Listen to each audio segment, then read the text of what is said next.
So why don't Canadians return my messages? Is a question we get a lot. If you are not born in Canada, but you're doing business in Canada now, you're here in the right place.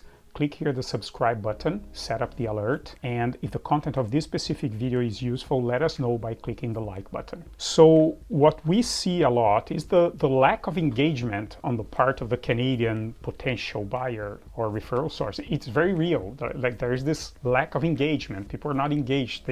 They're not following through the contact. And let's see what typically happens that I see a lot and I hear a lot from people. Typically, there was a meeting and people met either through a introduction or at an event that was very well qualified, and people were there and you had this nice conversation with somebody. There was a great connection.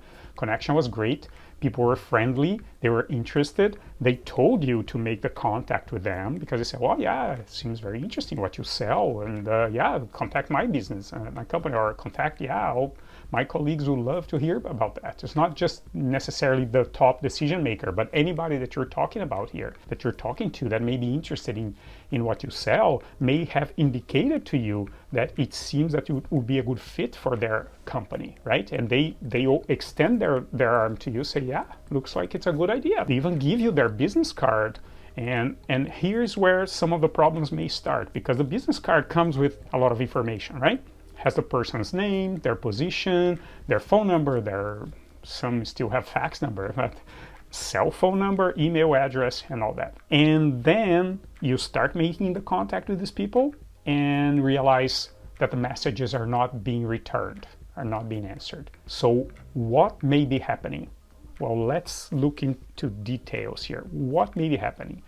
Mostly, there may be two things that are the cause of these interrupted. Everything seemed to be going perfectly, and then suddenly there is kind of an interruption in the communication. So what may be happening? Mostly two things.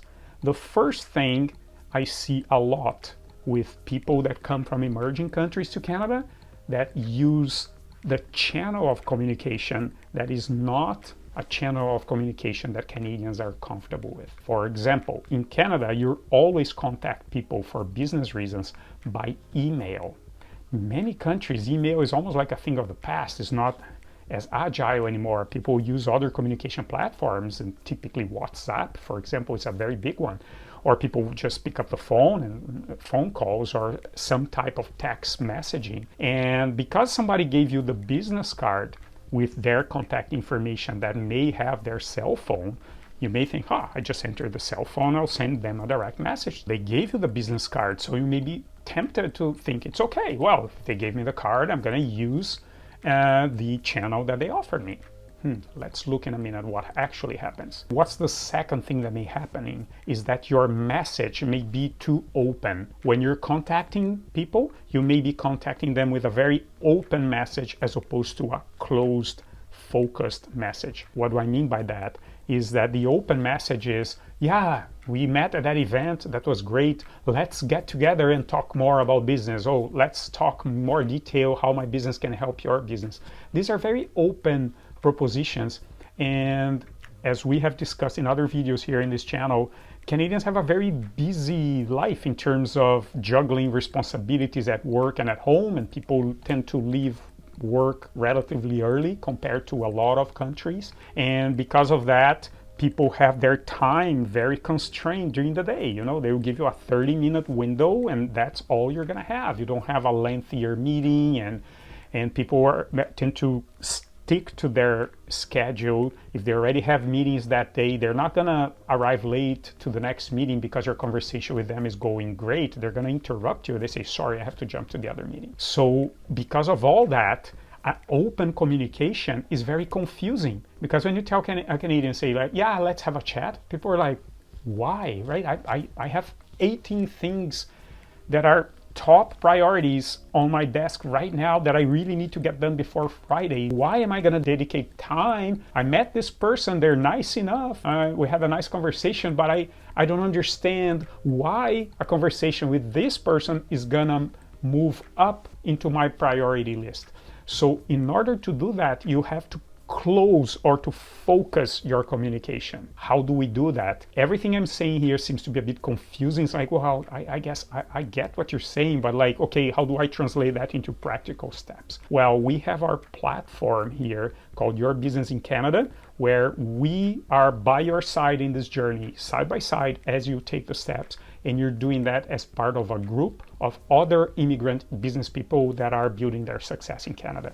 So click the link in the description and come talk to us. Okay, how do you get people to respond to you? First suggestion here is make contact only by email and use a CRM, a customer relationship management system, to help you keep track of messages, because you want to remember when was the last time you contacted the person. It's not polite to be sending follow-ups to close, but also it's not polite to forget about the person at all, because sometimes it's just a matter of timing. Sometimes it may just be that they were busy in that specific week and they missed your message or decided that it couldn't get back to you. And then if you disappear, they're going to take that as an indication that you were not truly interested in the beginning. And so it's wise to kind of stay in contact with people. And the best way to do that is through a CRM, because it gives you the discipline and very easy tools to do that follow-up, right? Without you having to exert a lot of effort in, oh, who I need to contact this week. The CRM makes it very easy for you, right? So in terms of etiquette, it's a very good idea to wait 1 week before you follow up, right? It's like, don't send an email on Monday and then again on Friday say, hey, I haven't heard from you, because in people's brains, it's like the calendar goes by chunks of weeks. So if you wait until next week, it's okay to, oh, shoot, they sent me the email last week and I haven't got back to them. So it's fair enough that they're following up now. But if you follow up in the same week, it comes across as pushy, as you trying to be too forceful in your contact. It's never a good idea, right? So after you follow up after 1 week, if it still goes unanswered, they're not getting back to you, then put them in the list and go follow up after 3 months. Don't keep trying too hard on that, because it may not be the right time and you may start to wear people down, right? But then what's the message? Yeah, sure, I'm making a contact, but what am I telling them? Well, there's also a few tips here about message, like things that we gathered from people over time, and we saw that there are certain types of messages that give better results. I'm going to share that with you. What kind of things people say in this message that suddenly people start to get back to them? Well, the first thing is that people make their homework. They do their homework first. And that is when we talk about information interviews, where you go and you actually understand about the market. Like when you were doing your follow-up with the individual, you say, yeah, I understand that this type of situation is a challenge from your industry. I hear that from other people. And I'm wondering, you probably have that challenge too. And that being the case, and I want to talk to you because you have the expertise about that. So like you have to be creative and very specific in your homework. It cannot sound like a mass mail campaign, right? It's like you identified specifically why that person is a good contact for you, and you have to do homework to come to that conclusion. So number one is do your homework, right? Understanding what their problem may be and what you're offering that may be of interest to them. The second thing is like narrow the focus. Narrow the focus. It's not just like, oh, my firm is used to solving problems at reasonable prices. That comes across as very vague. People don't understand why they should talk to you and not to somebody else. It's like narrow the focus. Talk about a specific problem that your research indicated that they have. And I understand sometimes you may say, well, but we do 10 other things. We don't only do these things. That's fine. But talking about 10 other things, it diverges the attention of the other side. And they, instead of them being enchanted by the full array of your capabilities, what most likely is going to happen is that they're going to look at you and think they don't have focus. They say they're good at too many things. And I guess let me move to my next priority. So narrow the focus to something that you know is a burning issue, something that hurts, or a big opportunity that you can deliver to them that they're not chasing yet. So narrow the focus to something tangible after you do your homework. So homework number one, narrow the focus number two. Number three is help them understand what it is that you're bringing and why you're contributing. right? It's like, show them what you're doing. You're not just asking, oh yeah, can you have some time so then I can demonstrate something to you. No, you have to demonstrate before they make the decision to allocate time to talk to you. It's not like, give me 2 hours of your time and then I'm gonna show you why I am a great option. People are gonna be very reluctant to open time in their schedule for you. This is where a short 1-page document comes very handy. If you're talking to Canadians for some time now, you've probably heard many times when people say, send me your 1-pager. That's what they're talking about. They want to see very quickly, it's a screening mechanism. They want to see very quickly if they can find a reason why they should allocate time to talk to you, right? You need to have that 1-page document, right? And again, be prepared to engage into a recurring value-added contact. What do I mean by that? It's not just every 3 months sending an email, hey, do you have any news? You want to talk to us again?